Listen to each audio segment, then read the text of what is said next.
महाशिवरात्रीच्या पार्श्वभूमीवर श्रीक्षेत्र बणेश्वर येथे प्रचंड गर्दी असताना दोन गटातील वादाने हिंसक रूप धारण केले. या हाणामारी दोन्ही बाजूंचे अनेक जण जखमी झाले असून राजगड पोलीस ठाण्यात परस्परांविरोधात गुन्हे दाखल झालेले आहेत.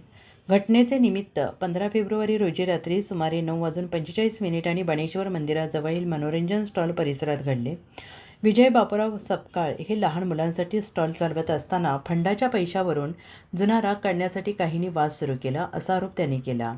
तक्रारीनुसार आरोपींनी बेकायदेशीर जमाव जमावून सपकाळ यांच्या हाताने काठीने मारहाण केली.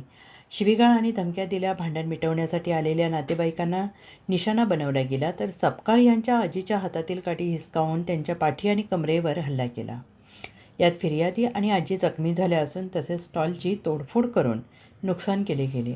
दुसरीकडे अनिकेत चंद्रकांत जाधव यांच्या तक्रारीत मात्र उलट सांगितलं आहे की ते फंडाच्या पैशांबाबत विचारणा करण्यासाठी मंदिर कमानीचं साप्ताहिक पोलीस वॉरंटच्या स्थानिक बातम्या आणि व्हिडिओ नक्की पहा. लाईक करा, शेअर करा, कमेंट करा आणि तुमच्या स्थानिक बातम्यांचे व्हिडिओ आमच्यासोबत शेअर करा.